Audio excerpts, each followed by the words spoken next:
bandingkeun maham ilmu jeung salat sunnah masih luhuran keneh maham ilmu. Komo urang datang ti jauh aya lengkahna, aya ngaluarkeun ongkos, aya meuli uduk, semacam di jerona teh. Oh, pohara jasa. Juk diuk nundutah nundutanna bae ge leuwih gede tibatan salat sunah. Nundutanana eta masyaallah. Pohara jasa. Mantak ngalah ganjaran ngajina nundutan. Pohara jasa. Lantaran lamun urang ibadah teu make ilmu acak-acakan. Lamun urang ibadah teu paham kanu diibadahan acak-acak. Wal amalul qalil yanfa'u ma'al ilmi billah. Amal nu saeutik pohara luar biasa manfaatna disertai nyaho ka Gusti Allah Subhanahu taala. Wal amalul katsir la yanfa'u ma'al jahli billah. Amal anu saadag-adag, amal anu sueuh babaraha godag, godag. Kuloba-lobana tapi bodoh ka Allah teu manfaat saeutik-eutik aja. Teu puguh atuh ibadah bari teu nyaho ka Gusti Allah mah. Mun teu nyaho ka Gusti Allah engke ibadahna salat bae ngahareupna teu puguh. Babacaanana diganti ku make bahasa Indonesia bisi teu ngartieun meureun Allah teh. Pan bolon eta kos kitu teh. Teu ngarti ka Allah mah acak-acakan ibadah teh. Ditarjamah Fatihah teh dina salat teh geus teu kudu make Fatihah. Allahu Akbar na ge urang bahasa Melayu mah Allah yang Maha Agung. Atuh bahasa Jawa mah meureunna Allah Maha. Terus kabeh ditu da gitu itu tengarti ka Allah mah kos kitu. Mentak 2 rakaat jelema nu paham ka Allah nu ngarti ka Allah salat dengan 2 rakaat berbanding 1000 rakaat jeung nu teu ngarti ka Allah masih ke dibandingkeun jeung 1000 rakaat beratan nu 2 rakaat. Tuh coba bayangkeun maca la ilaha illallah anu paham ka Gusti Allah. Komo geus datang ka hakikat mah hiji la ilaha illallah wali nu geus paham ka Gusti Allah dibandingkeun mun ditimbang jeung la ilaha illallah ratusan ribu nu teu paham ka Allah beratan keneh la ilaha illallah hiji dibandingkeun ratusan ribu bahkan jutaan. Mantak la ilaha illallah urang mah teu bisa diajak perang. La ilaha illallah teh lamun aya cau Ambon we muludan amplopna gede. La ilaha illallah na ge embat. Kitu mah la ilaha illallah anu bebeneran tengah peuting. Eueuh nu kos kitu mah je eueuh cauan. Ta eta la ilaha illallah teh bisa ngabanding urang tek ngadoakeun hiji jelema make la ilaha illallah hiji nu paham ka Allah jeung nu berjamaah ratusan ribu jelema hebatan nu hiji. Lantaran hiji ieu mah ngarti ka Gusti Allah. Ta ieu urang ngaji teh hayang ngarti ka Gusti Allah Subhanahu wa taala. Dibandingkeun jeung salat sunah, ieu gedean keneh ngaji. Malah aya nu can salat subuh. Ngaji bae lah pokoknya hewan. Aduh. Cek anu keur dieu ke ziar aing eta teh. Teh salat subuh. Kambe bau bentek teh salat subuh. Insyaallah karim. Tuh gitu. Jadi urang ieu per minggu urang ngaji teh hayang wauh jeung Gusti Allah Subhanahu wa ta'ala. Bentukna engke mun geus wauh ka Allah moal hayang ngridit eta geus wauh ta ka Allah teh. Lamun nu ngridit can wauh ta ka Allah teh masih kena jauh jeung Gusti Allah.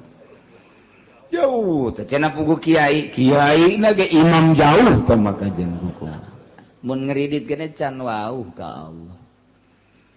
Lamun masih keneh beuki nonton TV eta ge can wauh ka Gusti Allah. Mangganing di imah TV ambalayah. Tah eta can wauh ka Allah mun geus wauh ka Allah mah teu hayangeun nonton TV teh kecuali nu manfaat-manfaatna, berita-berita, informasi-informasi. Anu memang kitu penting baik politik maupun ekonomi. Nah eta can wauh ta ka Gusti Allah nu kos itu ngaran. Lamun jelema keur di kantor, jelema keur di ladang, jelema keur di toko, di pasar, ngadenge suara azan nyana hare-hare bae can wauh ta jeung Allah ta jelema. Barang ditempo teh ku urang di Cikupa loba anu teu wauh. Di Cikupa mah loba anu teu wauh. Wayah asar ka Citra. Wayah magrib di jalan kene. Datang ka imah parawiyeng. Isa ju pake nonton TV. Eta di Cikupa teh karitu. Ambalaya ka unggal kecamatan, Kasepatan. Mau nuntut ya pasar Kemis doang tekaliwat. Ya Allah ya Rabbi tewarau. Jadi nempo akhlak manusia jeung nempo jelema wauh jeung henteu ka Gusti Allah di deuleu afalna, di deuleu pagaweana. Tuh nu mantak ge urang ieu ngaji hayang wauh ka Gusti Allah Subhanahu.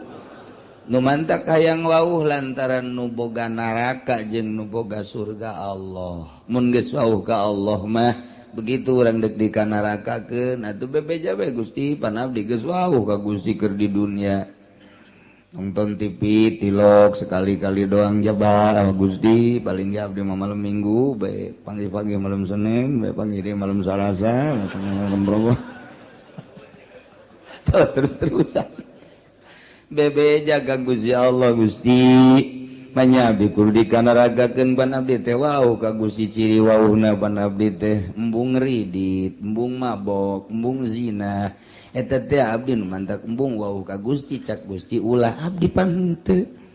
Pancak Gusti salat abdi salat, pancak Gusti puasa abdi puasa. Berarti abdi wauh ka Gusti. Adapun soal kurang husuk mah tuh hampura bae Gusti. Oh. Teu kitu tah. Oh, cek Gusti jalan coba padahal banget sih ada barang di dalam teh. Oh bener ada herang saeutik ya banget. Malaikat amankeun teh mah wauh ka aing. Wauh emang cek malaikat? Ya setengah wauh lah. Tuh, setengah wauh bae salamat. Komo nu wauh jasam. Masya Allah, nu mantak libetkeun diri urang, wauhkeun diri urang, angsongkeun diri urang ka pangajian. Wangsongkeun diri urang ka jelema-jelema nu wauh ka Gusti Allah Subhanahu wa ta'ala. Wauhna urang jeung jelema nu wauh ka Gusti pasti diajak ka Gusti. Lamun urang wauhna ka jelema nu paham ekonomi diajak berekonomi. Urang wauhna jeung jelema nu paham politik diajak berpolitik. Urang wauhna jeung jelema jeung tukang ngabohong pasti urang milu bae tah ngabohong. Geus mun wauhna urang jeung jelema nu wauh ka Gusti Allah, nu paham ka Gusti Allah, pasti diajakna ka Gusti Allah Subhanahu wa ta'ala.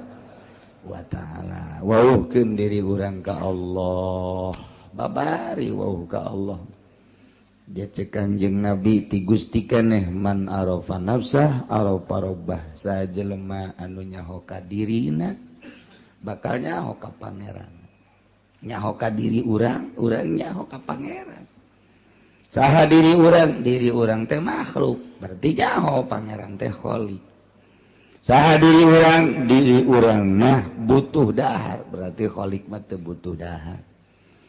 Sebab Allah mah mukhalafah lil hawadits, nyaho ka diri urang bakal nyaho ka Gusti Allah. Carana bertauhid coba gerak ti mimiti wujud kidam bako mukhalafatus kabelah dituna terus urang bersyariat bertauhid berangkat ti mimiti aqwal datang ka ahwal urang engke wauh jeung Gusti Allah. Moal bisa lamun eueuh nu nuduh-nuduh geus kudu dituduh-tuduh. Nah iyalah urang ngaji per minggu ieu teh dituduhkeun supaya wauh ka Gusti Allah Subhanahu wa taala. Tadina urang ngaji ka Cilongok can wauh ka Gusti Allah sorangan bae. Barang geus wauh mah jeung Gusti Allah aya jelema nu milu diajak ku urang tawauh tah ganjaran berarti Allah ridhoeun mun urang ngabonceng. Kabeneran nu dibonceng ngajahe. Lain ridho menang godog bung-bung. Masya Allah. Urang wae dulur nyegat teh diteureun babaturan nyegat teureun giliran bae bangsa konde. Lain orang dia diajak malah mah teu daekeun ge dipaksa. Doraka malulu. Ya Allah ya Rabbi wauhkeun diri urang ka Allah abeh manteng ibadah ka Gusti Allah mun geus manteng nikmat geura salat teh moal karasa. Moal karasa sedekah ge moal aya hook lantaran sedekah teh nu dideuleuna makna daripada sedekah. Urang mah hitung-hitungan boga duit 100.000 sedekah ka fakir miskin 10.000 masih dihitung-hitung keneh. Aduh, kurang ya 90.000. Jadi kurang 10.000 hese neanganna mangkaning eta. Urang mah pabelit jeung kos kitu bae tapi lamun tek mah ningali ganjaranana 10.000 dititipkeun berarti pake meuli sorga. Naon hartina duit 10.000 lamun dibandingkeun jeung sorga Allah. Tah lamun nu kadeuleuna sorga nu kadeuleuna bidadari tuh digerokeun deui pake mesin kadieu sia kunaon ye kabeh ye urang lain kadieu sia kunaon 5.000 bae dicokot deui kombalian tah apo sodako make kombali teh kira-kira tuh ya can paham eta keur carita sodako boro-boro ka batur urang mah kapamajikan ge pelit jasa kapa majikan baik nusa gulung sagalang pelit keneh bae pelit jasa kapa majikan teh bebeja ka balanja malu nu kamari pan aya kombalina kamari iraha kamari sia nyokot oh sabaraha 100.000 meureun paling ge dibalanjakeun 20.000 teh kombalina ka mana beuka geus sabaraha poe eta sabaraha poe tungtungna mah gara-gara balanja hakeuk. Kadenge kata tangga. Masya Allah. Kuruda ke balanja tah. Balanja dia tah. Balanja dia kak. Beul lain ya. Masya Allah. Taya orang belajar. Nu dideleuna ulah terlalu duniawi. Tapi nu dideleuna ukhrawi. Bakal harampang kabeh. Nikmat belajar kos gitu teh kudu belajar lah mun teu belajar mah tuh moal bisa naon kudu belajar ke geus belajar bisa geus bisa jadi ahli geus ahli mah nikmat ahli sedekah ahli ngaji ahli salat ahli mun geus datang ka ahli mah nikmat naon moal datang ka ahli mun teu belajar heula geus belajar heula urang boga duit sabaraha dia 10.000 1.000 heh belajar boga di sabaraha teh kali 20.000 2.000 heh sia boga di 100.000 ya belajar 1.000 kali heh teu naik-naik belajar teh naik-naik geus berarti lamun kelas teh mah kelas 1 bae teu naik-naik tak kos kitu teh eta masyaallah urang teh hayang naik derajat urang munggu Allah Subhanahu wa taala faktor mana sektor mana urang nu bisa ieu urang mah kebenaran bogana tanaga pake naikeun derajat ka Gusti Allah urang mah ku Gusti Allah diberena teh dunia pake naikeun derajat ka Gusti Allah urang mah diberena ilmu ku Gusti Allah ilmu pake naikeun derajat ka Gusti Allah Allah mere fasilitas ka urang teh titah digunakeun buat naikeun derajat urang henteu kudu jadi kiai bae henteu kudu jadi pengusaha bae naon fasilitas nu aya di diri urang akur bae pake naikeun derajat urang dibere dunia coba dunia pake naikeun derajat henteu urang dibere tanaga coba tanaga pake naikeun derajat henteu ka aing cak Allah ye pake teterekelan teh dibere ilmu dibere wawasan dibere ilmu politik dibere ilmu ekonomi dibere ilmu agama dibere ilmu budaya lain sebagainya pake naikeun derajat apa henteu ieu fasilitas ti Gusti Allah tinggal urang apa ongkos maca Quran kita maca Quran cakolot baheula pan aing mah baheula unu magah lain teu hayang cakolot teh ngan aing mah apal lisan ku ari teh ngan apalna 3 doang hiji Fatihah 2 kuliah 3 kulu jasa kituna ti baheula aing mah ku ari atuh belajar teh hese eta teh Quran dibulak-balik bae bismillahirrahmanirrahim batur mah nu bisa maca Quran fasilitasna atuh nya nama lantaran bisa nasa kitu atuh eta bae Fatihah dolin kuliah terus kulhu deui Fatihah deui kuliah kulhu deui Fatihah deui kuliah kulhu deui datang ka malaikat geus teu nyatet-nyatet nyaho aing babacaan siang mah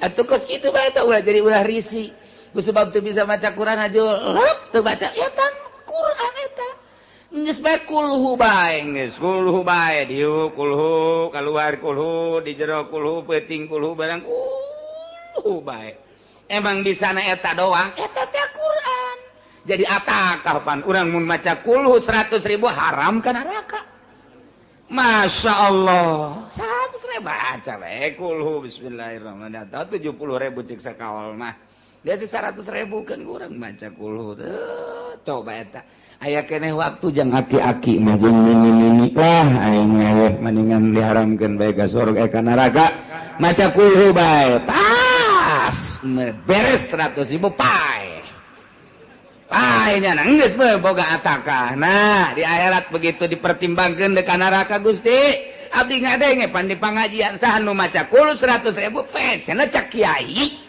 pan kiai ge kangjeng nabi cak ti Gusti cenah haram ka neraka abdi dek demo lantaran teu bisa abdi mah abdi ngadenge ku ceuli abdi bose mah nundutan ya lap-lapan lah teh jadi tah bahasa-bahasa kos gitu bisa pakai pertanggung jawab ke Gusti Allah tah eta hasil ngaji pan hasil ngaji mun kitu mah urang teu ngaji ban saya maca naon maca kul jasa nah yang maca bae mungkin moal bisa demo ka Gusti begitu ka nerakakeun atuh pan Gusti abdi maca kulu cak saha cak sahanya haritanya tuh tanggung jawab aya kitu mah cak saha ngaji dieu asa ngajina cilongok teangkeun kiaina bener pernah ngutakan bener cak saha bukan urang teh pan qala Nabi sallallahu alaihi wasallam man qala al ikhlas bi'ata marrah bi'ata alfi marrah bejakeun ataqallahu dah pada eta cak kanjeng Nabi tapi dipanggil bener pencak Gusti wah bener ieu mah tuh geus ka surga kan lah cak malaikat ieu catatanna aya nonton TV-an geus sampura ampura nikmat luar biasa tuh nuhun libatkeun diri urang di pangajian supaya urang ngarti ka Gusti Allah mun geus ngarti ka Gusti Allah ibadah teh mantep mantep para ulama daek maca Quran tengah peuting tahajud maca zikir jeung sajadah ngarti nyana ka Allah pagon kiai nu ngartina ka amplop bae mah undangan bae kerek nyana undangan aing ngabeun paruyang cek kana ieu duh esek cek duh nang puyeng teu lain undangan teh kudu nikmat. Alhamdulillah rineh ya maca Quran. Nu biasana osok sajus jeung mah undangan ieu bisa 5 juz. Ieu mah lain, rokok beak ye. Udah nu ngondang sial. Kas geus ipis ya. Heran lah gua. Dakwah sih kos kitu. Masya Allah. Tah wauhkeun diri urang carana supaya urang wauh libatkeun di pangajian abeh urang ngarti kanu diibadahan ku urang sebab wal amalul qalil yanfa'u ma'al ilmi billah wal amalul katsir la yanfa'u ma'al jahli billah. Jadi jelema teu paham ka Gusti Allah, jelema can wauh ka Gusti Allah, salat deui maca Quran, maca sholawat, zikir terus bae dilawan ku bari diuk bae ku wali mah hebatan wali. Aya sia gara salat bae. Salat sia nu loba, jutaan rakaat, wali mah kerek. Diudangkeun dahar, dahar. Bismillahirrahmanirrahim. Tas dahar. Itu mah waduh keur tunjelan we salat. Wah, jadi diudangkeun deui. Dahar deui, dahar. Beres. Hebatan keneh nu kerek. Hebatan keneh nu kerek. Tah, eta tah bentak. Iblis teh di masjid begitu di masjid terjadi. Terjadi nyana. Begitu ke masjid terjadi deui. Tanya. Kunaon eta terjadi ka masjid iblis? Aduh di dinya aya nu keur sare. Tanu keur sare sih beusi kahudangkeun nyana mah mun hudang waduh zikirna teu kawawa. Geus kena hees bae eta macaknya nanti. Itu pun nu salat teh diantepkeun sebab nyana mah salat ge di baturan ku kula ieu. Kula na asup ka jero hatena, heh salat deui sia. Hayang kalem sia kuari mah. Hayang salat deui tuh. Eta mah teh nu hees nu kerek. Asal geus udang bae ge bahaya. Bahaya. Lurah dicarekan ku nyana. Camat dicarekan. Geus kena hees bae nyana mah. Takos kitu iblis ge teu kuatin. Kajian ngeuna SB cuma doh dah eta tanda bahayana seorang manusia nu ngarti ka Allah bisa membabi buta. Teu pandang bulu saha jeung saha. Jeung nama zikir bae ka Gusti Allah. Dialah iblis ge iblis. Waduh cek kena ieu mah.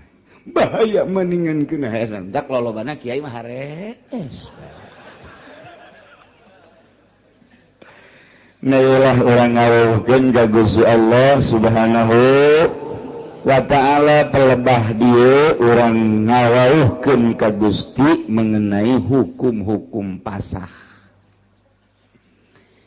Sarwiti orang Cikupa kawin ka Zaid orang Pasar Kemis harita akad tikahna teh di mas kawinan ku 10 gram.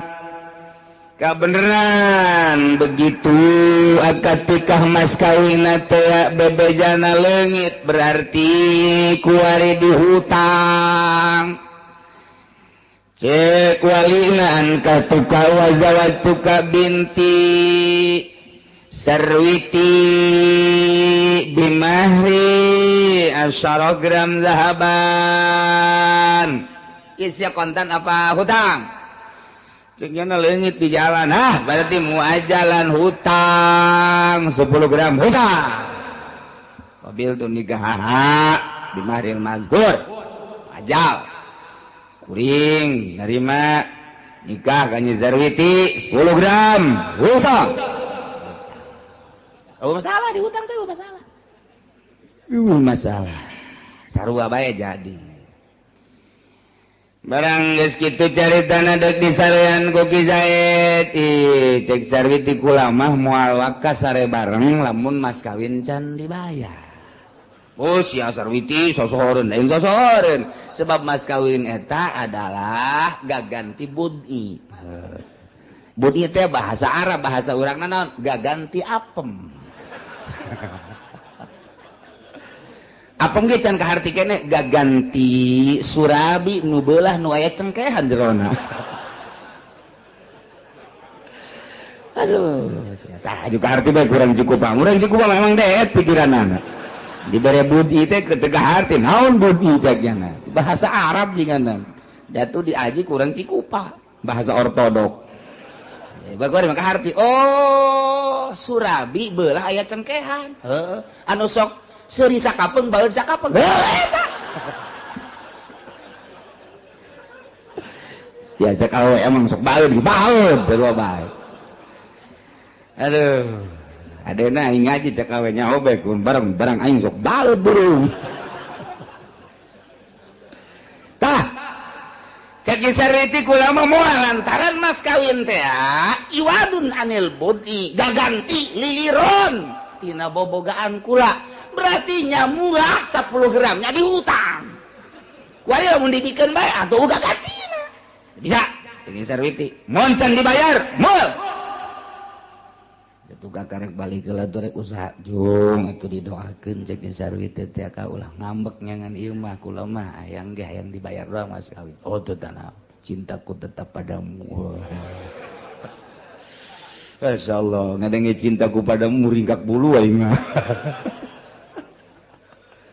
nah usaha eta dikersakeun ieu Kiki Zaid teh usahana ngajejes pas kawin di PHK kuari usaha teu maju-maju malah aya ge sautak saeutik tah tina modal teh dirampas copet beak kabeh mana kontrakan can kabayar mana duit dicopet batur kabeneran deui kabeneran masyaallah kontrakanana bocor Ciki Zaid teh ku kieu teh nyaing hirup ye yuk datang ke pamajikan dek ngahibur diri endahan menta mas kawin waduh cek Zaid kieu amat geus sabulan ka 2 bulan ka 3 bulan nah ka 3 bulan cek Zaid teh jakaka can boga ieu jang mayar mas moal bisa kulang mah tetep bae mun kakak teu bisa mayar mas kawin kula mah dek meta pembubaran nikah waduh pan berkelanjutan mana kontrakan can kabayar mana modal beak mana pemajikan yang dibubarkeun pertikahanana tah ieu kumaha ieu sarwiti rumah tangga jeung Ki Zaid mas kawina dihutang 10 gram kuari teu bisa mayar mas kawin geus ditanggokeun datang ka 3 bulan bahkan 5 genep 7 kuari teh hampir 1 tahun can bisa mayar mas kawin keneh bae otomatis si sarwiti teh panasaran can geus panasaran kanyahoan kuari memang bener-bener teu mampu nyi sarwitina kuari menta dibubarkeun pertikahanana tah menta dibubarkeunana meunang henteu kulantaran teu bisa mayar mas kawin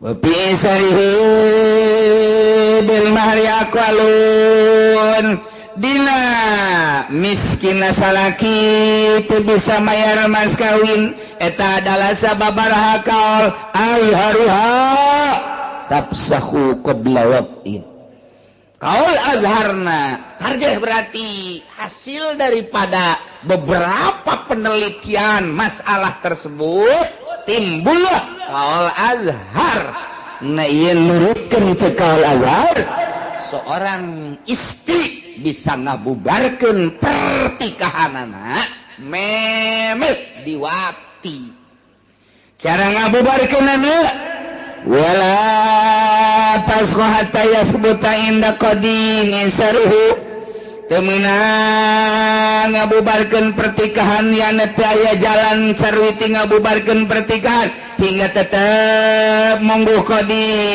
kamiskinan Ki Zaid jadi laporan berarti nyi sarwiti teh urang Cikupa laporan kuari KKUA Cikupa atau langsung ke kejaksaan pagi cek nyi sarwiti pagi keneng keras amat bendu kula ya gereget hayang gegiraan diuruskeun tenang neng tenang negara orang kan negara hukum bohong negara hukum teh pada usara neboga hukum lagi kudu dihukum ih sarwiti paham amat ieu jadi mamarahan kieu enak neng kieu kula boga salaki ngaran Zaid urang Cikupa pertikahan kula jeung menang geus satahun jadi nyana waktu nikah mas kawinna dihutang datang ke kuait teu bisa mas kawin saya lapor kepada bapak jaksa bahwa pertikahan saya dengan suami saya yang bernama Zaid mohon dibubarkan ulah waka dibubarkan teliti heula panggil Zaid mana alamat Zaid pasar kemisnya pasar kemis mana pasar kemis kota emang pasar kemis kota kota Depok mana pasar kepada yang terhormat Bapak Zaid yang berada di kampung pasar kemis kota ongkoh kampung ongkoh kota denan gitu ngaranna saya harap menghadap ke Kejaksaan Cigaraksa sehubungan dengan laporan istri Anda yang bernama Sarwiti mengenai tentang rumah tangga Anda. Diharap menghadap besok pada hari Senin tanggal sekian. Wassalam atau terima kasih demikian kepada Kejaksaan Cigaraksa. Set kirimkan dari itu. Baca Koki Zaid. Panggilan saya berangkat ke Zaid kan itu Zaid ini nama Zaid betul Pak punya isi yang bernama Sari yang Cikupa betul Anda waktu pernikahannya mas kawinnya dihutang 100 Pak 100 ya Pak betul Pak sampai saat ini sudah 1 tahun mas kawin belum terbayar lunas betul Pak lantas kesiapan Anda bagaimana tiap jam, tiap hari saya siap. Tapi sampai saat ini belum bisa membayar, Pak. Nah, sekarang begini, sehubungan dengan istri Anda yang bernama Sarwiti telah melapor kepada saya dengan permasalahan tersebut, maka Sarwiti ingin dibubarkan pertikahannya. Tak eta teh langsung, geus Sarwiti narapa panggil Ki Zaid, dicek keabsahan dan kebenarannya ternyata benar, maka kakarak didinya payap sahuhu membubarkan pertikahanana adalah kodi atau jaksa. Iya Sarwiti, iya Ki Zaid, ya. Perlu diketahui setelah seorang istri yang bernama Sarwiti melapor kepada saya, setelah dicek laporannya pengakuan suami itu betul sekali, maka dengan demikian permintaan dari pihak istri yang bernama Sarwiti ingin dibubarkan pertikahannya, mau tidak mau bahwa saya sebagai penegak hukum di Kabupaten Cigaraksa ini di bawah naungan presiden di bawah naungan Bupati Ismet Iskandar, maka pertikahan Anda saya bubarkan.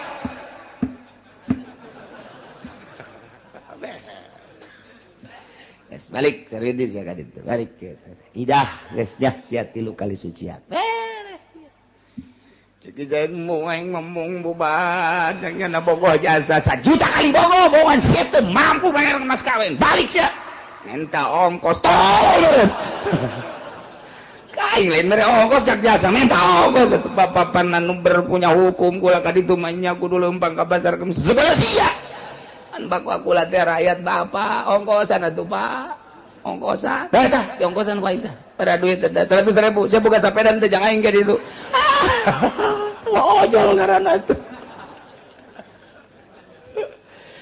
tuh kos kitu jadi teh menang saunang-unang nyaho tah urang jadi wauh we tah ka Allah teh kos kitu peraturan Allah teh kos kitu jadi nyaho ku hari urang. Lantas ya hukum Allah teh direkayasa. Begitu tak Sarwiti laporan ke KUA. KUA bukan urusan saya ini mah urusan saya mah menikahkan. Urusan membubarkan pertikahan, urusan kejaksaan. Saya mah menikahkan administrasinya gampang. Sekali tak 400. Gampang itu mah. Kalau ke sana lain lagi. Udah ke sana. Ke sana harus berapa? Urusan sana itu mah saya tidak mau tahu. Datang ke kejaksaan bisa diterima harus ada uang 3 juta. Nu 3 juta iyalah nu pinarakaeun. Cukup jang jaksa kokojayan di neraka ku 3 juta. Sedeng sakitu ge. Alhamdulillahirabbil tolol beralhamdulillah siapa ka neraka.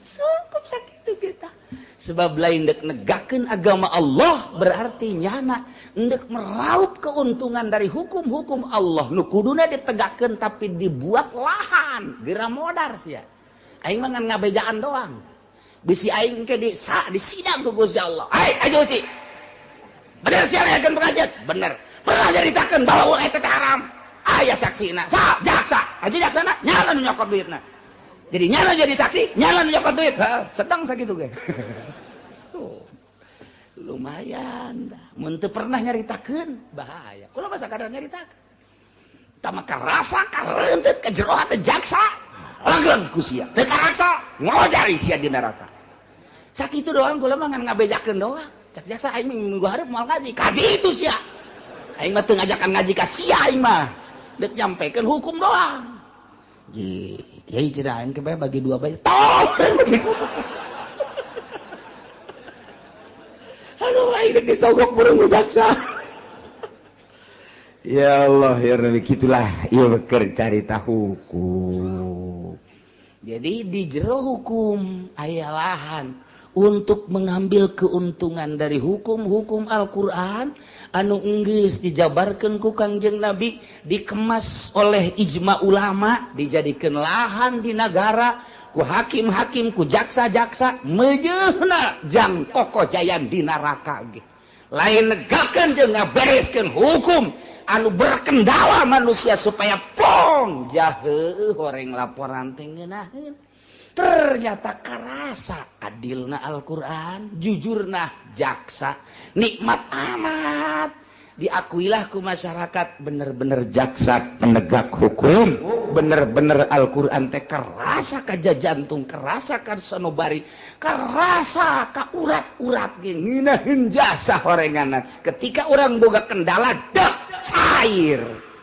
ieu mah kumaha laporan atuh ka ditu sangat mal bisa saya teh laporan lapor teh aja jagana kudu 3 juta encan ongkos encan mun urang jalan dapur emang ya jalan dapur bejana cenah jalan dapur mah aya eta eungapeun tah menghadapi seorang penegak hukum lantaran teu jujur jeung teu adil teh eungap luar biasa di zaman sahabat bajelema hilir mudik ke kejaksaan teh lantaran tanpa make modal nu matak ngeudaheun A disebutkan A B disebutkan B nikmat nu aya mudah-mudahan di negara orang balik deui ka negara baheula tentang penegakan hukum sehingga karasa ku urang keadilan jeung kejujuran negara urang anu dibawa ku para hakim jeung para jaksa di bawah naungan presiden-presiden terpilih mudah-mudahan seperti eta sehingga urang bisa ngarasakeun nikmat keadilan jeung kejujuran amin ya rabbal atawa anu ngabubarkeun pertikahanana teh ieu adalah izin daripada jaksa lantaran ketua atawa kepala teh bisa ngahukuman ku lantaran sibuk maka aya wakilna anu diizinan ku kepala ketika kepala tidak bisa melaksanakan itu pemutusan hukum maka nu diizinan untuk memutuskan hukum ialah wakil atau naib daripada penegak hukum nu diizinan ku kepala silahkeun eta teh lamun qoblawatin memehwati kumaha lamun geus diwati Zaid kawin jeung Nyi Sarwiti mas kawina dihutang ditanggokeun ku Nyi Sarwiti hees bareng datang ka 3 bulan barang 3 bulan Ki Zaid teu bisa mayar mas kawin keneh bae nyaah jeung deudeuh mah aya ja cinta ieu karunya Nyi Sarwiti begitu ditoel langsung nangkara masang Nyi Sarwiti teh masang atuh der bae diwati geus kaditu nama meureun ngarasakeun ngeunaheun ieu atuh geus lain sakali 2 kali berterus-terus rumah tangga. Ditanya deui ku Nyi Sarwiti geus ka 7 ka 8 bulan bahkan ka setahun. Ka, kumaha ieu masalah mas kawin? Ditanya deui teh tetep ngabaget Ki Zaid teh ya. Yakni teu bisa mayar mas kawin Nyi Sarwiti Ki Zaid teh. Tah ieu teu bisa mayar mas kawin teh ka belah dieuna Nyi Sarwiti minta pembubaran nikah. Duh jadi masalah kuari. Kumaha lamun Nyi Sarwiti mas kawina ditangguhkeun diana di hutang 10 gram. Kuari mah diwatina geus diwati mas kawin can dibayar keneh bae. Kuari Nyi Sarwitina lapor minta dibubarkeun pertikahan. Menang apa henteu hakim minta ngabubarkeun pertikahanana. Wa fi isarihi bil mahri. Tidak masalah tu bisa mayar mas kawina seorang suami terhadap istrina. Ya beberapa kaul azharha. Menurut kaul azhar mun memeh wati mah bisa dibubarkan la ba'dahu. Teu bisa dibubarkan pertikahan Nyi Sarwiti terhadap suamina nu bernama Zaid lantaran nyanana geus diwati. Sebab eta mas kawin teh iwadun anil budi kuari can dibayar mas kawina geus diserahkeun lantaran karunya teu bisa dibubarkeun tah mah walaupun tetep bae hutang bae mas kawin tetep hutang ngan pembubaran nikah mah teu bisa lantaran geus diserahkeun tah teh bobogaanana ka Ki Zaid kitu caritana.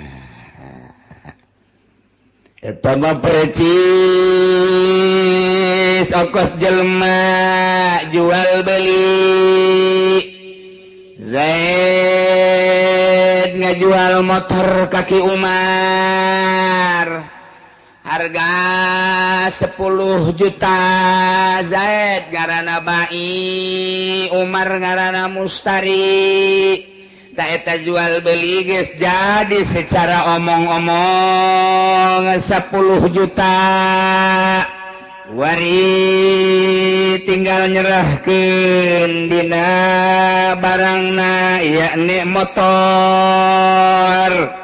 Tah kuari si motorna ieu aya nu maling. Motorna aya nu maling duit da can diserahkeun motorna aya nu maling. Ta eta jual beulina geus langsung bubar bae geus.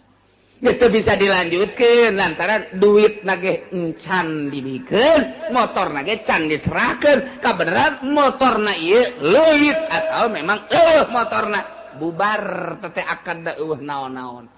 Tapi lamun motorna geus diserahkeun ku ari, Zaid ngajual motor kaki Umar, motorna ku ari geus diserahkeun, duit nama encan. Ngan motor geus diserahkeun, jadi teh jual belina, motor geus diserahkeun, duitna begitu ditagih, icuk colek.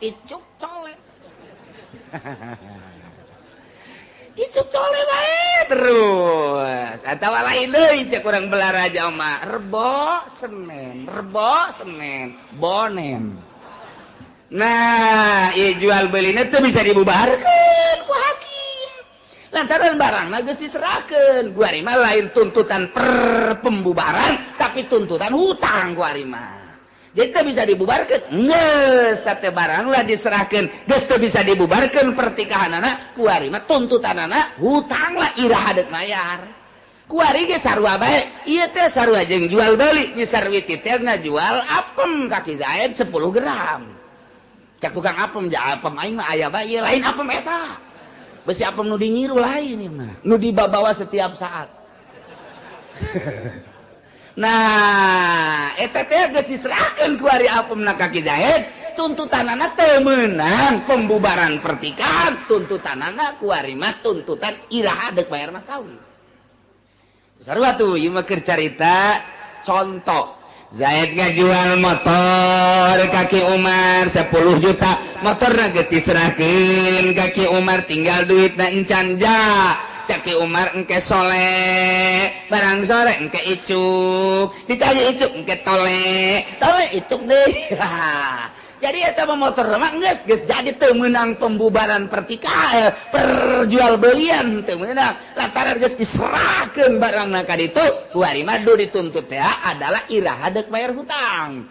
Nah ieu ge sarua bae Zaid kawin ka Nyi Sarwiti kemudian mas kawinna ditangguhkeun 10 gram teh kuari barang Nyi Sarwiti geus dipake ku Ki Zaid berarti geus diserahkeun teu meunang tak ieu ulama teh deuk nyaritakeun laba dahu teu meunang sabada diwati mah lantaran barangna geus diserahkeun teu meunang dibubarkeun teu meunang rapa pembubaran ku gara-gara mas kawin lantaran barangna geus diserahkeun ka Ki Zaid kuari mun deuk dituntut iraha deuk mayar mas kawin.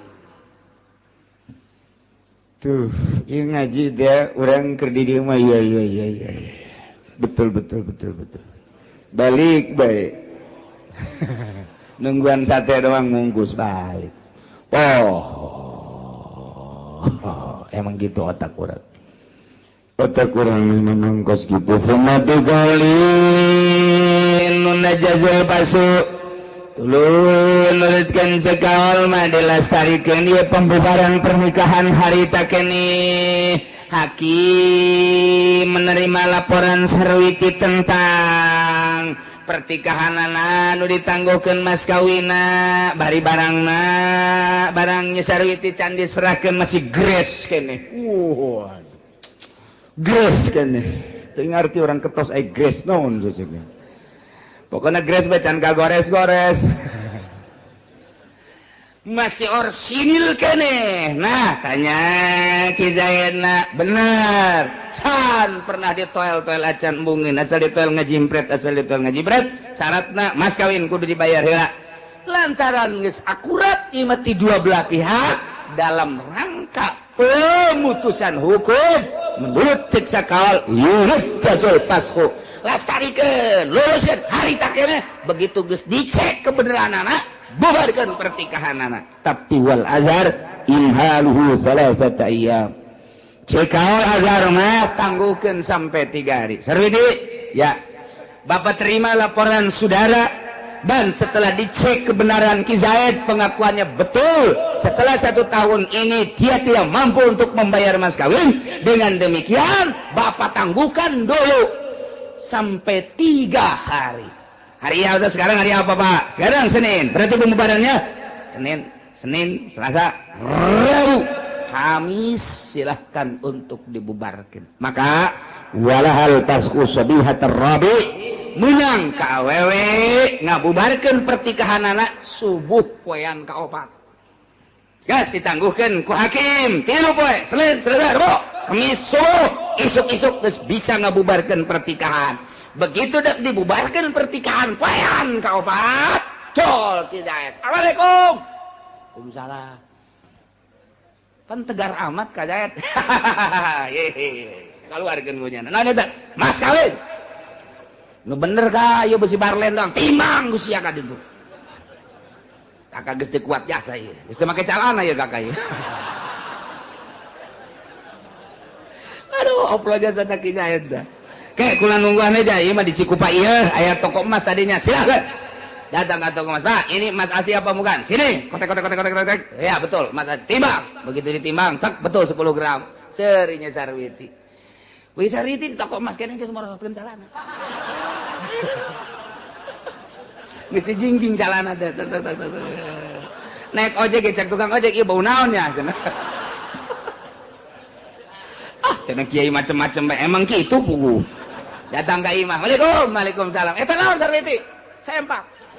Kan ku sia ibu gawe siap tempur. Lalu mentakillah yusalliman apa kau tahu kecuali Ki Zaid poean kaopat masrahkeun apakah naya ne masrahkeun mas kawina teu meunang Nyi Sarwiti ngabubarkeun pertikahan lantaran Ki Zaid mampuan begitu ditangguhkeun 3 poe kaopat poena mayar mas kawina. Salamet kabeh wallahu alam. Tentu sepirang urusan sasapun. Ya, masalah deh kayak mata kudu. Salah atau tidak, sah atau tidak meureun salatna jika imam dalam salah. dalam sholat yang 5 waktu ada salah satu jamaah yang tidak suka tuh kaitanna imam jeung nu teresepeun teu kaitan atau meureun urusan dagang teresepeunana urusan politik meureunana atau meureunnyana dicarekan teu lain deui urusanana teh urusan tersebna urusan naon urusan sholat mah urusan Fatihah babacaan jeung sajaban salah satu mah kecuali masyarakat tersepen kanyana ulah namun tersepen mah berarti utusan Allah masyarakat eta lamun masyarakat embungeun di makmuman di imaman kunyana ulah tama imamna kudu dieureunkeun heula geus bae teh mah dibeslah atawa di PHK imamna teh punten Abah Haji abdi rek naros Zaid gaduh pamajikan 2 mantep dah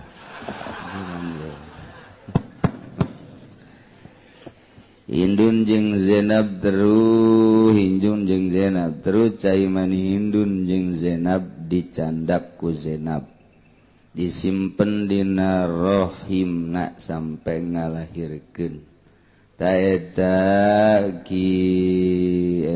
kintu jadi ibu eta kumaha sih ta eta nu nulis siapa SD kajian guru oge suluh ye bayaranna jadi ibu eta bocahna Hindun apa Zainab berenang dicampurkeun cai mani Zainab jeung Hindun dihijikeun jeung Zainab jadi tenden di Zainab moal anakan kos gitu mah mun dihijikeun cai mani awewe dihijirai moal anakan kudu hiji bae kecuali mun kieu cokot cai mani Zainab kemudian dihijikeun jeung nu salakina disimpen di awewe eta kakarak anakan mun awewe jeung awewe dihijikeun moal anakan atuh anakan kumaha sia nyen pertanyaanna teu beres ya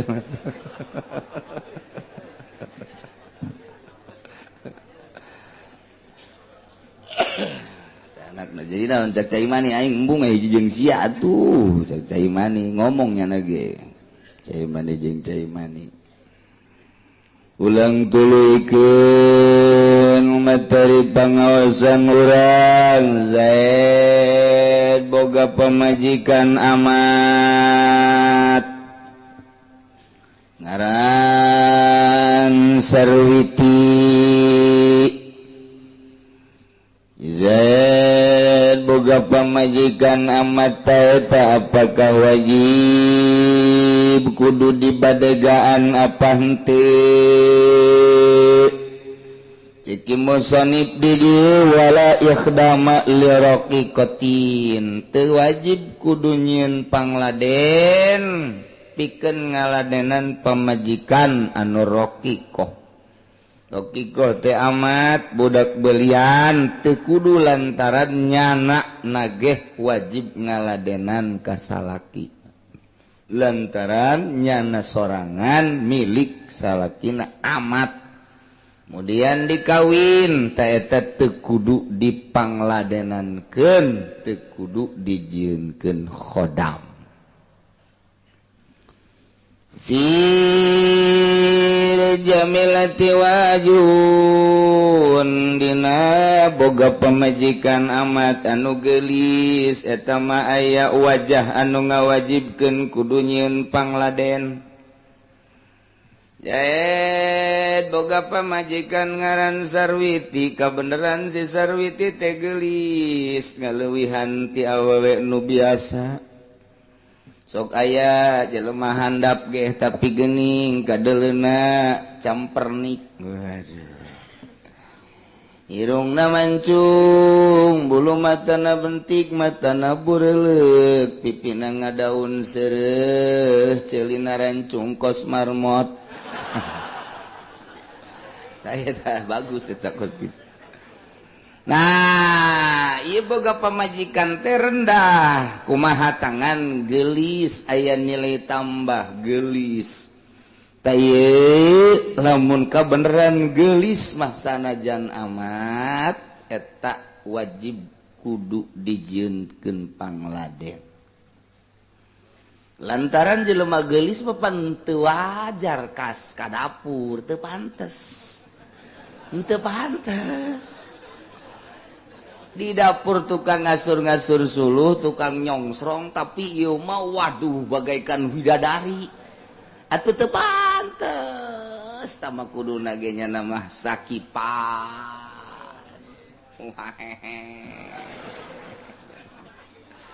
Ngabeledeh.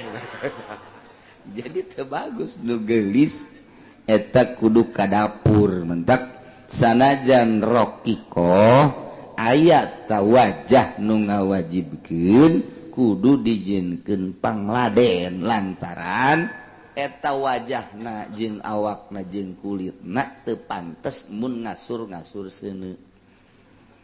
Ai di imah urang mah emang wajar.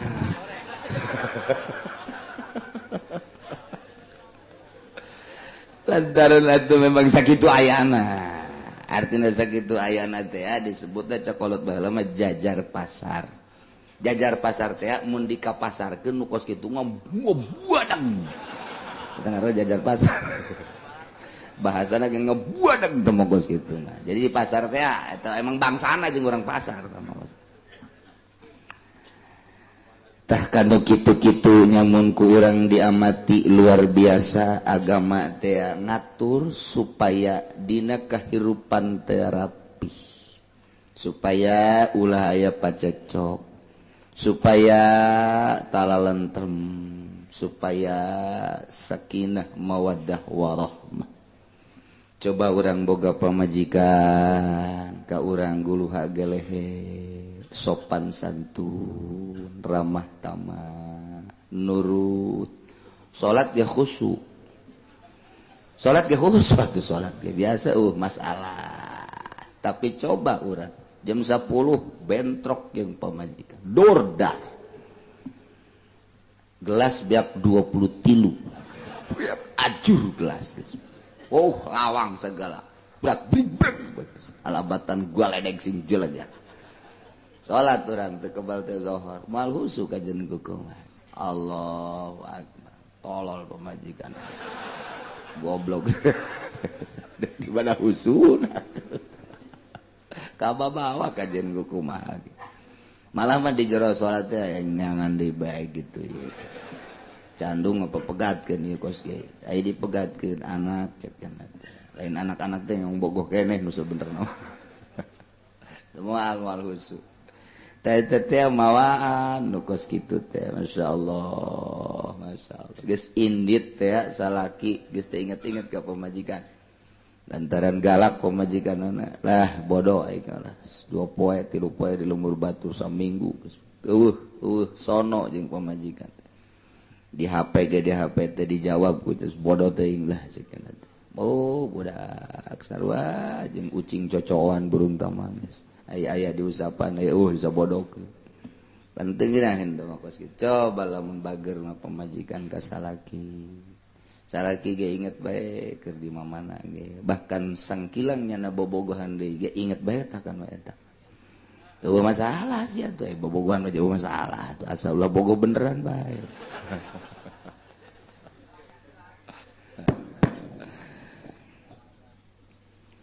Kos kitu jadi lamun nu geulis mah aya nilai tambah aya sawajah anu ngawajibkeun kudu nyieun pangladen. Wajibu fil maskan imtaun wajib dina masalah ngimahan teh imtaun nyieun kaimtaan kasenangan teu kudu ngamilikeun lantaran dina masalah ngimahan mah endek imah sorangan nyieun atawa dek nyewa atawa dek minjem. Jadi berarti kewajiban dina ngimahan mah imtaun ngalep senang asal ulah kapanasan ulah kahujanan sakitu teu kudu ngamilikeun diatur nu kos kitu. wa bayustahlaku tamlikun wajib dina masalah anu dianggap rusak kos kadaharan inuman ta eta mah tamlikun ngamilikeun nguatan nu di awal ieu apakah teh kitu zain nganapakahan beas eta teh kudu ngamilikeun tama lain imta itu kene bangsa buah-buahan ta eta mah nu kos kitu mah lantaran zatiahna sapoe dua poe bakal rusak ta eta mah kudu dimilikeun cara ngamilikeunana henteu kudu aya ijab qabul asal diteundeun tek berarti jang pamajikanana henteu kudu kieu wit ka dieu aya naon kakak ieu mantes di pasar kemis di jalan meuli cau Ambon Kararoneng na ieulah jang anjeun malak tuka cek pamajikan kobil tuh kudu kos gitu geus eta mah geus cukup cak adat bae asal meuli tah jadi asal meuli teundeun di meja jadi tah mah kos kitungan eta bangsa nu kos kara itu mah kudu ngamilikeun ulah sakadar imta lemun imah na ieu kakarak imta wa tatasarrafu fihi jeung silakeun molahkeun pamajikan anu merdeka dina masalah kadaharan-kadaharan Ki Zaid nganapakahan nyesarwiti dibere ku Ki Zaid teh sabulaneun misalna sakarung atawa kitu kene dibere duit najang napakah teh sabulaneun sapoe ukuranana misalna 10.000 berarti lamun 10 poe eta adalah 1 juta 100.000 lah berarti sabulan teh 300.000 taruhlah dibikeun sakaligus tah 300.000 atawa tah 500.000 kumaha kabutuhanana bae ta eta atawa tah 1 juta sabulaneun beasna sakarung duitna 500.000 atawa 1 juta cekal ku nyisarwiti ku pamajikanana silahkeun wa tatasarrufu fihi polah-polah kunyi sarwiti dina masalah kadaharan-kadaharan terserah nyisarwiti cik nyisarwiti teh lah aing mah deuk puasa bae deuk ngirit ieu mah beas ku aing anu sakintal deuk dijual bae berarti sakintal teh sabaraha cara kuari sakintal sabaraha 350 dijual ku aing dijual cepat 250 jual 300 beas bagus 300 jeung duit anu aya 1 juta berarti 1 juta 300 mun 1 juta teh mah geus ku aing mah deuk dicekelan duit da bae ieu mah geus sabodo disarwiti tah mah geus ai dahar hayang meuli ka warteg ai embung henteu geus we kumanyana bae tah mah hubungan jeung salaki eueuh tah mah nu nyana pan tah mah dimilikeun tah jang maneh geus bae salaki-salaki nyana-nyana salaki balik di mana ieu geus masak ya urusan kula masak mah kula mah puasa cek cek salakina barang ngaji jadi kieu pamajikan aing geus lah ulah ngaji deh ulah ngaji geus kunaon di kos kieu ya rumah tangga kula mah nuturkeun agama cek pamajikanana ja anu dibikeun ka kula mah kumaha kula jadi kula kuari hayang meuli emas ye hayang ngagedean ieu geus sabun sabulan dibere aya 1 juta berarti kan lamun 5 bulan kan jadi 5 juta tah jadi kula mah ieu keur ngirit diit ya kula mah ieu jadi hak nu kula mah kumaha kula bae deuk di daharna deuk henteuna da sia dahar kumaha deuk milu bae di kakak sia mah dasar pinter kodek emang ya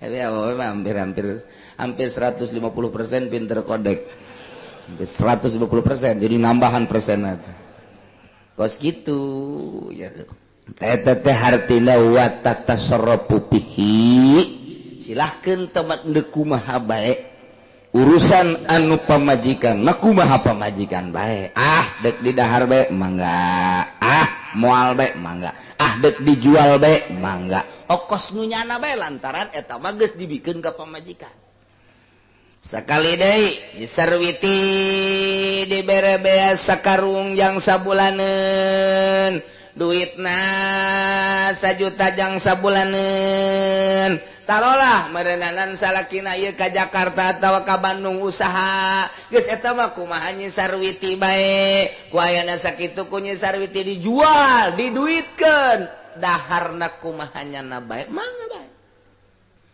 acan dahar sapoe sakali dek meuli bae ka Padang mangga adek masak bae ieu mah disaetikeun biasana nyana masak teh setengah liter kuari mah saparapat liter rek bae atawa kuari mah moal dahar sangu dek beulina roti bae mangga kumaha nyana bae tah mah geus kumaha nyana bae emang nu nyana ieu lantaran geus dimilikeun ku salakina ka Nyi Sarwiti geus kumaha nu bogana we sakumaha hartanya na bae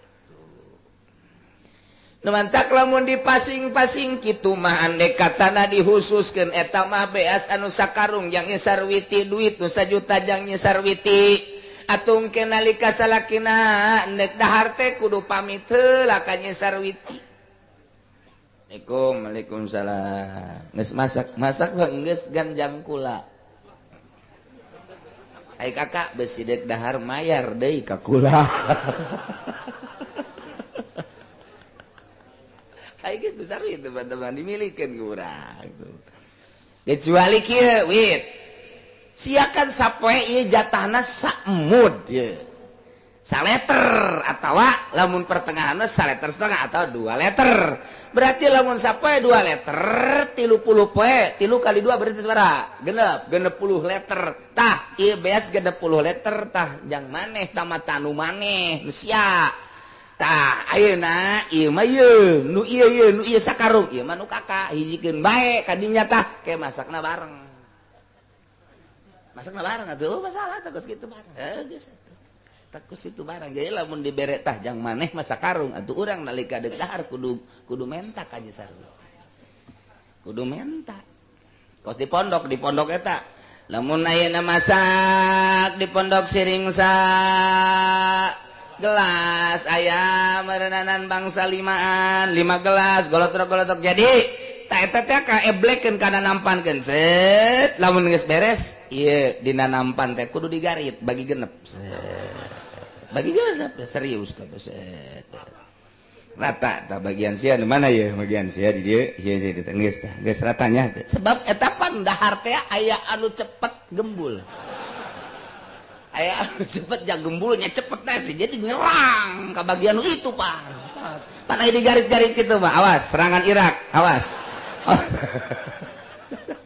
garit-garit ya bener pan aya anu saeutik dahar teh cemi daharna teh kujatan sama pan sakitu keneh matak lamun digarit gitu mah tak geus beres digarit nya lamun ieu nu kurang teh ieu nu kurang dek ngaliwat ka dieu ieu sih kudu sia kumaha atuh dijual ceuk nanti bae beuli berarti ku babaturanna dibeli tah lamun dihutang mun dijual atuh lamun dibikeun tah eta bagiannya nah atuh lamun moal imang ka aing mah jang sore kana teh aing mah kuari mah dahar sore aing mah teu kudu dahar deui berarti nu aing ieu geus takos kitu ngan moal kebel moal boga batur teh budak teh ieu mah keur carita rapih-rapihan kos kitu ngan ai di urang mah geus papada maklum ridho bae nu kadahar nu naon ngan lamun endeuk spesifik teh seperti kitu digarit-garit kuduna kalau qatarat bima yadruha manaha lamun kurang laluasa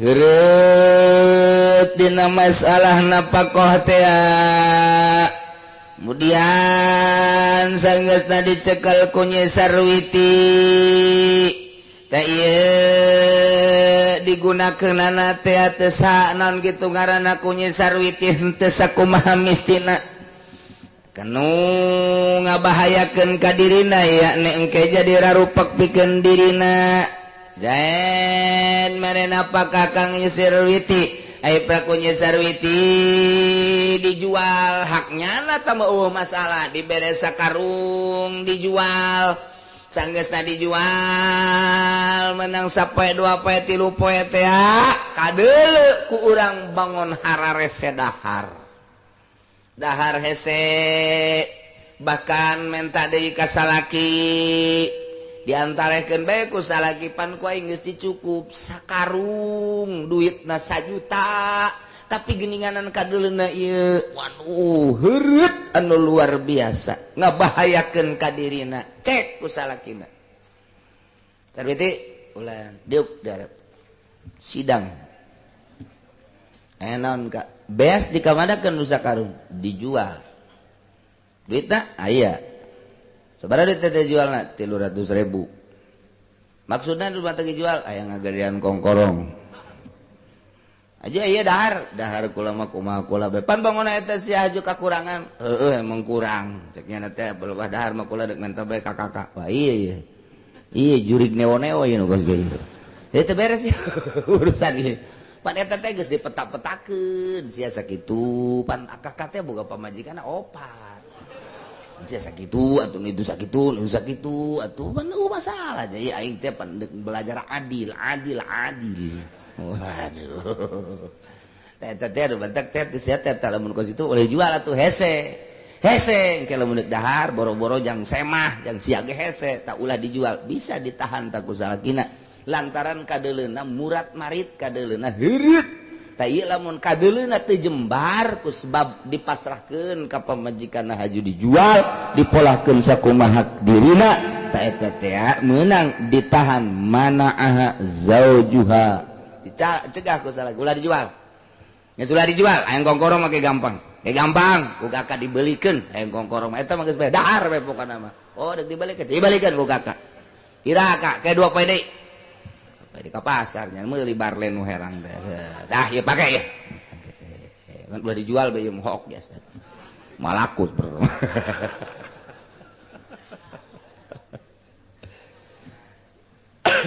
ya jang karapihan imah tangga talingakeun ku urang imah tangga pamajikan kumaha ieu teh obrot teuing teu bagus gitu naon gitu ngaranna pelit teuing jang dirina ge teu bagus jadi kudu sedang-sedang geus salaki eta memperhatikan perjalanan tentang rumah tangga nak mengenai nafkahna mun kira-kira dijual tapi jalan lembar silahkeun kowa jadi tinggalkeun mah ku salakina kumaha nya bae anak sakakara hiji atau 2 salakina atuh berangkat ka Jakarta usaha haju napakahna atuh dungatur teh pamajikan ieu dahar sakir sapira jeung budak 2 diutar atur ku indungna ternyata rapih masalah tapi lamun kabelah dina hadi teu rapih murat marit heureut kadeuleuna ngabahayakeun ka dirina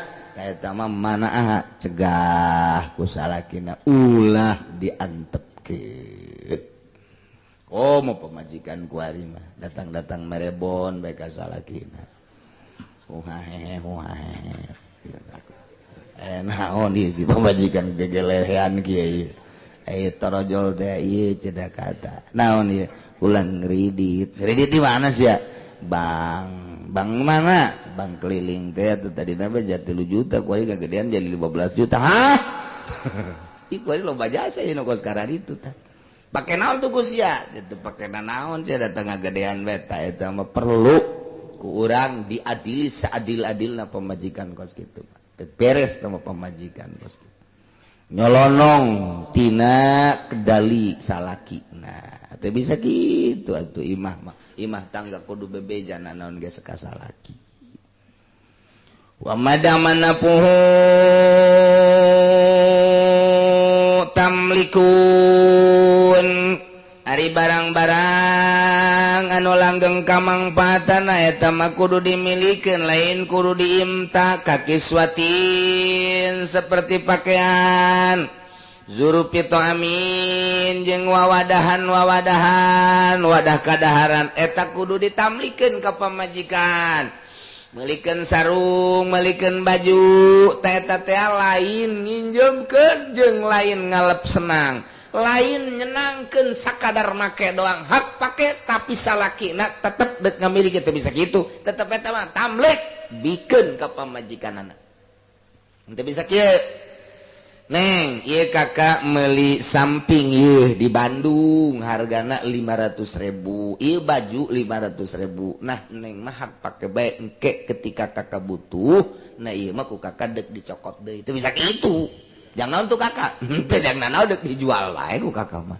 teu bisa tetep bae eta teh milik nu pamajikan anak kitu kene barang-barang kadaharan wadah-wawadan gelas teh piring teh sendok teh garpu teh termasuk kana gidir kekenceng jeung sajabana eta tamlikun ngamilikeun lain sekadar imta termasuk karena alat-alat bebersih modern sisir jeung sajabana teta adalah tamlik ngamilikeun hartina los jang pamajikan geus katarima ku pamajikan terserah pamajikan deuk dikumaha-kumaha ge teu kudu usil salaki wakila cek sakaul ma imta unu kos kitu mangan sakadar ngalap kesenangan doang ngalap senang teu kudu dimilikeun berarti anu ngamilik mah tetep salakina cek sakaul tapi tetep bae anu mutamad nama ieu adalah tamlik bikeun ka pamajikan geus diserahkeun ka pamajikan terserah pamajikan lantaran geus jadi milik pamajikan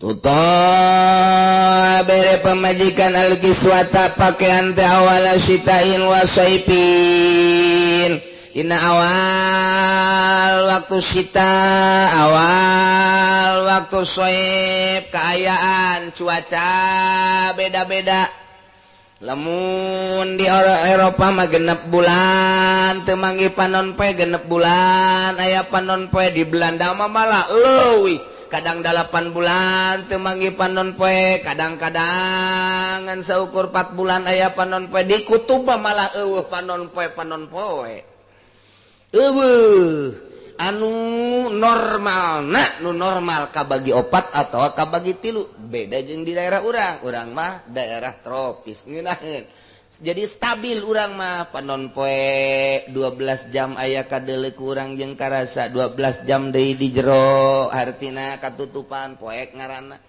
peuting 12 jam muncul deui nu mantak urang mah bagus kulit teh nu bangsa tropis mah bagus Indonesia Malaysia termasuk Korea termasuk India eta teh ngeunaheun tapi lamun urang nyebrang ke Amerika nyebrang ke Australia nyebrang ke Eropa neuleuh panon poe teh angel komo di Belanda mah angel komo di kutub mana kuari mah keur carita urang be keur carita di Arab genep tahun tiris ke genep tahun deui panas eta di Arab mantak tiris Madinah teh terkenal datang ka kala luar getih tiris teh tiris Madinah teh eta teh pan lamun usim tiris teu bisa make baju nu barariasa jadi kudu nu kandel nah eta kudu dipersiapkeun ketika usim tiris salakina wajib mangmeulikeun jaket mangmeulikeun mantel mangmeulikeun nu handeut-handeut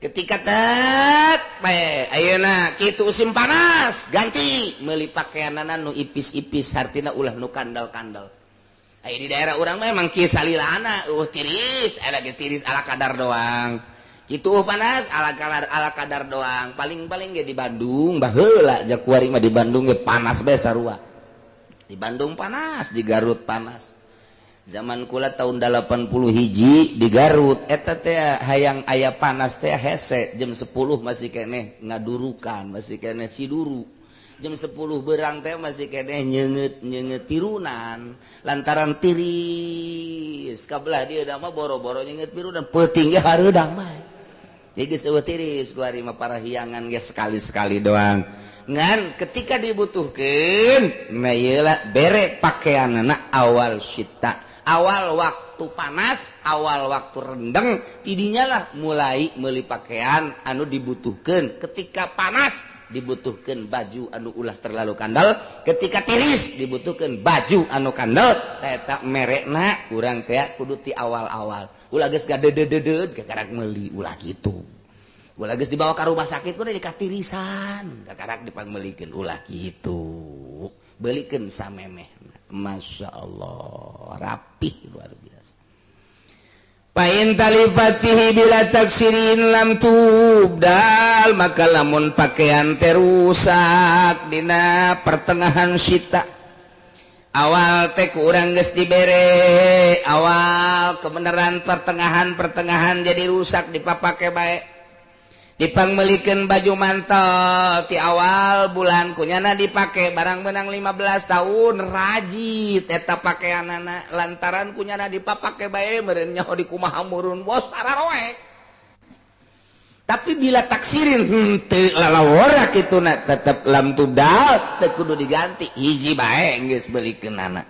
in kulna tamlikun lamun memang ngamilikeun tapi lamun lain ngamilikeun mah hak pake doang cokot ganti deui masya Allah ka urusan pakaian rapih dina agama teh ngaturna supaya ulah pacekcok ulah pepegatan ku sebab teu dipangmelikeun jaket jorepan kadengena ulah dek balik ka imah abah kuna emang tiris di dieu jaket momongan ku kakak teu dipangmelikeun ulah kos kitu atulah ya ulah pangmelikeun jaket ku aing bae disimbutan geus make samping aing teu hayang cek nya teh make samping kos kitu mah kumaha mun kaluar geus kajen sia ulah kaluar kona di bedong bae geus ku aing teu bisa tetep bae pangmelikeun bae kitu tetenya urusan kebutuhan daharna urusan kebutuhan imahna urusan kebutuhan alat bersihna urusan kebutuhan pakaianana ieu diatur ku agama supaya mengarah kana sakinah mawaddah jeung rahmah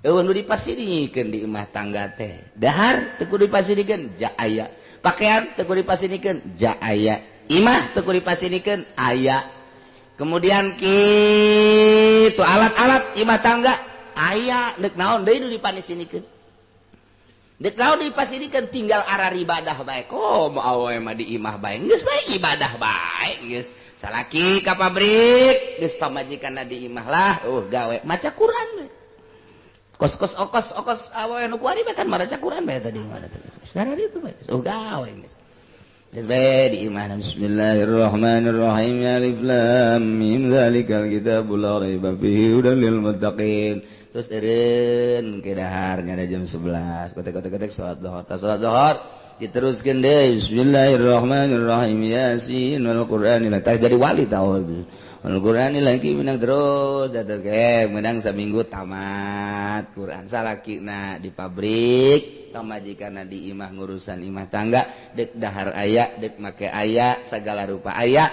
dek naon deui atuh tinggal maca Quran bae masya Allah kulitna jadi bersih sopan ka salaki hawa Quran atuh kadeuluna jadi ngagelisah masya Allah indah ya teh imah tangga bos aduh Gusti Allah doaku ya bapak lain gitu salaki datang di pabrik Waalaikum. Kemana sih budak ieu? Heran jol bae aya nu ngabejaan. Oh, di ditu nya nama di imah anu. Keur naon tuh? Nonton TV babarengan. Innalillahi wa inna ilaihi rajiun. Padahal di imah dibelikeun TV. 27 in bodeh. Nang mesen tage. Masya Allah, eta mah komo geus joreja satah bae di imah batur. Keur carita di imah sorangan yang nonton TV bae naon hartina? Naon hartina ieu teh nungguan paeh salaki ka pabrik mun ka pabrik teh mah salaki ka kantor mun ka kantor teh mah salaki ka ladang mun ka ladang teh pamajikan ada di imah atuh dek dahar aya dek make aya dek naon bae ge aya aju di imah tah suruh nonton TV bae cambepleu bae kitu tah ngaambeyan dek naon atuh teu bagus eta lamun berpikir otakna berpikir ke arah akhirat atuh mendingan maca Quran geus tageunaheun jasa tah hirup kos kitu teh nu dipasinikeun nikmat jasa tuh kan ngeunaheun tapi eta emang dibawa ibadah mah hese jasa ieu dibawa ibadah mah hese jasa aing ngobrol berarti isuk datang ka sore wah tuh hantem-hanteman Masya Allah kau malah menulis ngobrolkeun kongkorong awewe mah emang di mana gitu aduh wah itu bagus sih pembentukan aneh emang amprekan geus ngomong kos kitu komun aya baju anyar saminggu teh anggeus ngobrolkeun baju bae ge Masya Allah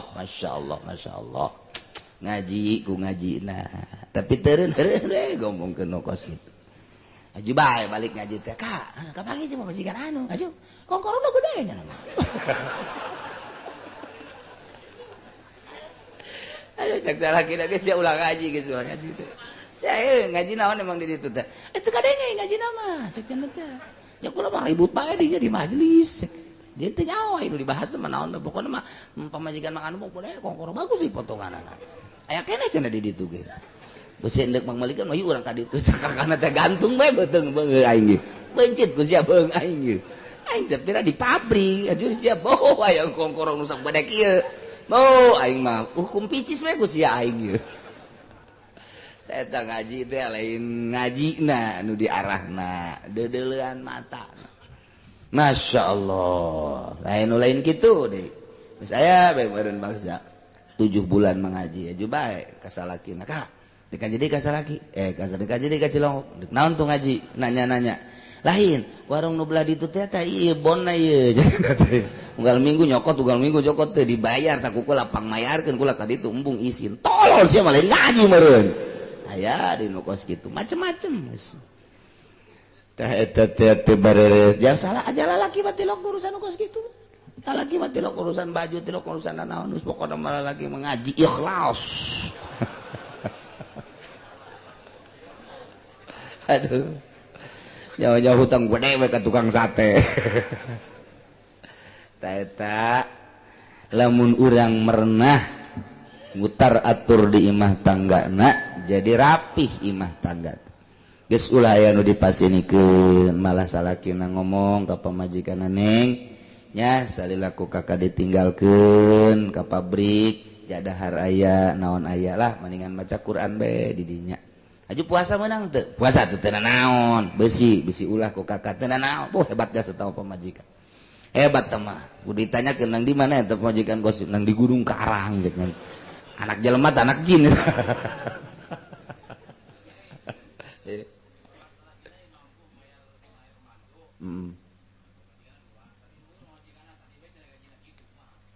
Lamun salakina mampu mayar pembantu aju bikin ke pemajikan masalah tuh ulah gandeng-gandeng gusti cokot dengan Daradian Ramadan alamat Perum Daun Rajek diharap pulang dikarenakan orang tuanya sedang sakit kritis. Sekali lagi saudara Dian Ramadan alamat Perum Daun Rajek diharap pulang dikarenakan orang tuanya sedang sakit kritis. Terus gitu nya di imah tangga teh supaya rapi ngeunaheun nu jelas mah urang kabehan ge nungguan pae supaya urang maot aya dina ridho Allah Subhanahu wa taala geus ulah dula deuleu ka sisi kagigir salakina nu di pabrik sing tentem digawena niatna neangan apakah jang ibadah nu di kantor ge ulah kada demes korupsi geus bae niatna urang neangan apakah jang ibadah nu di ladang kayak gitu kene nu ngawarung kayak gitu kene ulah kada demes lantaran kabehan ge urang ieu ngan sakadar nungguan maot hungkul di mana geus paeh kakarak kaduhung annasun yamun manusia karerek idza matu di mana maot intabahu kakarak araringet oh horenganan ieu alam nu sabenerna mah kaduhung urang teh tah jadi urang musyawarah jeung pamajikan neng sakieu ayana jak dahar mah cukup nginum cukup segala cukup yuk urang bari ibadah ka Gusti Allah ditinggalkeun ku kakak neng mendingan maca Quran oh kula mah teh kudu dititah deui cek nyana teh emang kurang mau tuh datang ka rajit Quran Gusti rajit dibaca tanaon lain dipidah-pidahkeun cek nyana teh. Aduh, ieu mah gawe teh endah nonton film, nonton TV. Aju ngabagusan HP akibatna nyana boga hubungan lalaki nu seje. Tek di janjian atuh ujung-ujungna ka salakina kurang harmonis, kabelah dieuna mah ninggalkeun salakina. Geus teu neuleuh anak padahal anak geus aya 2-3 na.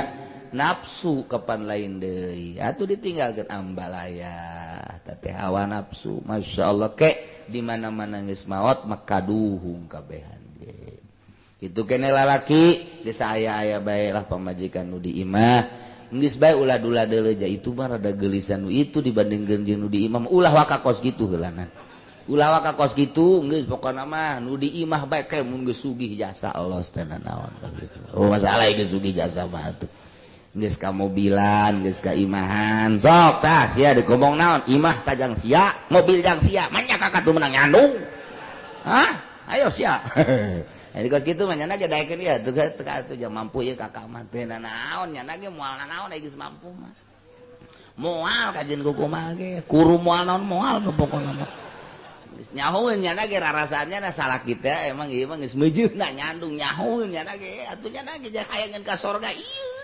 sarua ridhoeun nyana ge sial tak kiai cek awe teh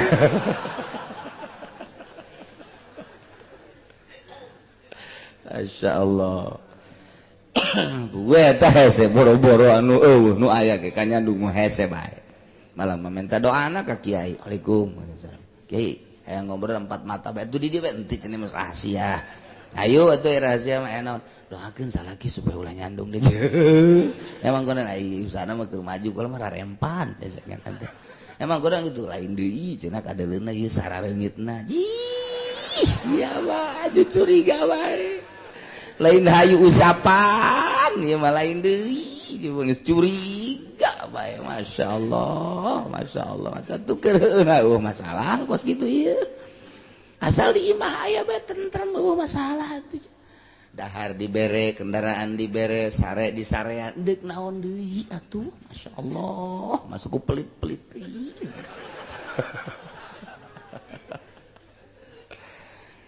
tapi tetep bae perasaanana hese jasanya ta ieu pain mata timun pae pamajikanana dina awal syita atawa dina pertengahan syita Zaid mangmelikeun baju ka pamajikanana di awal bulan benang setengah bulan pamajikanna maot eta baju nu geus dibikeun ka pamajikanana teu meunang dicokot deui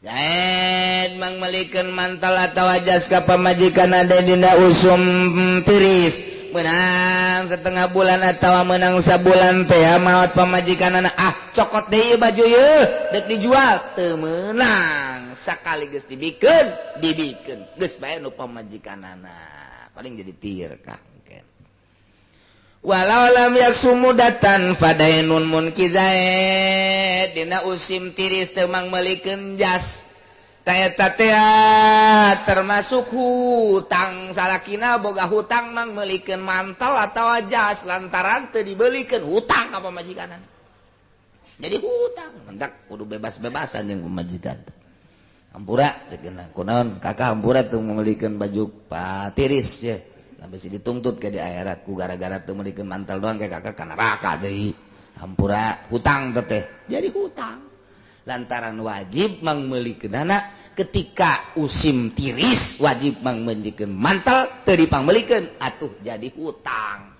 geus ana jadi hutang kudu dibayar mun teu dibayar ditagih ke di akhirat masyaallah